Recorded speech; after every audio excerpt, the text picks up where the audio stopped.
यहाँ पे मैं इंट्रॉपी की मदद से साबित करता हूं कि किस तरह heat flow from high temperature to low temperature reservoir तो पॉसिबल है, लेकिन low temperature to high temperature reservoir possible नहीं है।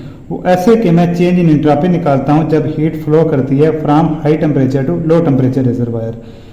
तो ये आ जाएगा बेटा minus Q over T1 plus Q over T2। अब यहाँ पे माइनस क्यू ओवर T1 इसलिए लिखा क्योंकि ये यहाँ से हीट निकल रही है और यहाँ में हीट इंटर हो रही है। तो अब यहाँ पे हमें पता है कि जो T1 है ये ग्रेटर देन T2 है। अब Q तो सेम है दोनों केसेस में। अब डिनोमिनेटर में जितना वैल्यू कम होगी उतना आंसर बड़ा आएगा। तो इन दोनों को कंपेयर करें तो ये जो T2 है ये कम है, तो इसलिए प्लस वाला आंसर बड़ा आएगा, माइनस वाला आंसर छोटा आएगा। तो इसका आंसर जो ओवरऑल आएगा वो आएगा पॉजिटिव ग्रेटर देन 0। तो इंट्रॉपी चेंज जो आया वो आया ग्रेटर देन 0। तो यहां से ये साबित हो जाता है कि ये प्रोसेस हमारा हो सकता है।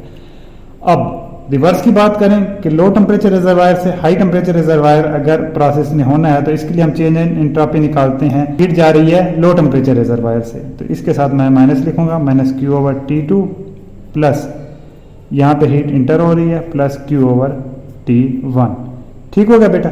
अब अगेन सेम सिनेरियो है, यहाँ पे भी हमें पता है कि T2 कम है T1 से। अब डिनोमिनेटर में वैल्यू कम हो तो आंसर बड़ा आता है, तो यहाँ पे माइनस का आंसर बड़ा आ जाएगा, प्लस वाली वैल्यू का आंसर छोटा आएगा। तो यहाँ ओवरऑल वैल्यू आंसर माइनस आएगा और यह है लेस देन 0।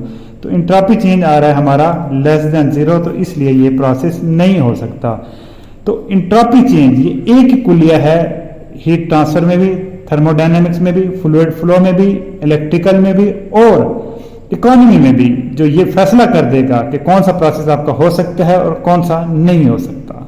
तो आज के लिए इतना ही, मिलते हैं अगली वीडियो में। Thank you, good bye.